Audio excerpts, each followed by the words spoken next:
Բոլորյալների դարձի բերող, դարձուր ինձ չար սովորություններիցս դեպի բարի սովորություն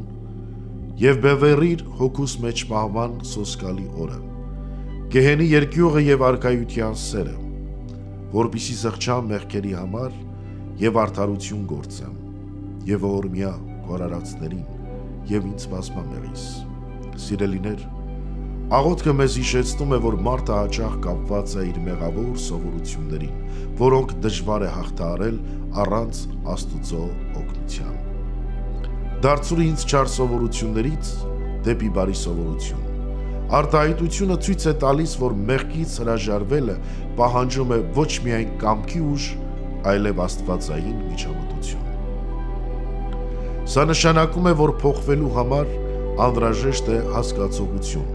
ճանաչել, թե որոնք են մեզ հեռացնում Աստծուց, անհատական որոշում փոխվելու անկեղծ ցանկություն, Աստծո օգնության խնդրանք, աղոթքի և հոգևոր առաջնորդության միջոցով։ Բևեռիր հոգուս մեջ մահվան սոսկալի օրը։ Այս խոսքերը ընդգծում են, որ քրիստոնեական կյանքը պետք է ապրել մշտապես հիշելով, որ մահը անխուսափելի է։ Սա վախ առաջացնելու համար չէ, այլ զգոնություն, որպեսզի չմոռանանք մեր հոգու փրկության կարևորությունը։ Մահվան հիշողությունը պետք է լինի ոչ թե հուսահատության, այլ սրբության և պատասխանատվության աղբյուր, քանի որ այն մղում է մարդուն ապրել ըստ աստվածային պատվիրանների, վերափոխում է արժեքները, կարևորելով հոգևոր ժառանգությունը նյութականի նկատմամբ, սովորեցնում է ապրել իմաստալից կյանքով, որտեղ կարևորվում է բարի գործերի թողած հետքը, աղոթքում, գեհենի երկյուղը և արքայության սերը հակադիր,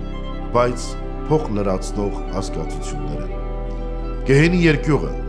մեղքի հետևանքների Աստծուց հեռանալու սարսափը պահպանում է մարդուն անառակ կյանքից։ Արքայության սերը պետք չէ միայն վախենալ պատժից, այլ պետք է սիրել Աստծուն, քանի որ իրական փրկությունը գալիս է նրա հանդեպ սիրուց և նվիրվածությունից։ Այս երկու զգացումները միասին պահպանում են հավասարակշռություն քրիստոնյայի կյանքում, ոչ միայն վախենալ մեղքերից, այլև ձգտել սրբության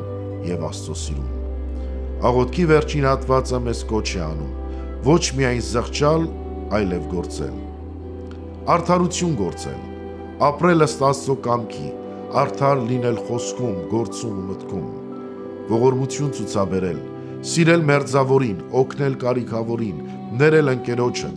Աստված չի սպասում միայն, որ մարդն իրեն ուղղի, այլ ուզում է, որ նա լինի նրա լույսի և սիրո կրողը աշխարհում։ Այս աղոթքը մեզ սովորեցնում է, որ հոգևոր կյանքը պահանջում է ներսից փոխվել, հիշել մահն ու դատաստանը, վախենալ մեղքի հետևանքներից, բայց սիրել արքայությունը, գործել արդարություն ու ողորմություն։ Ամեն։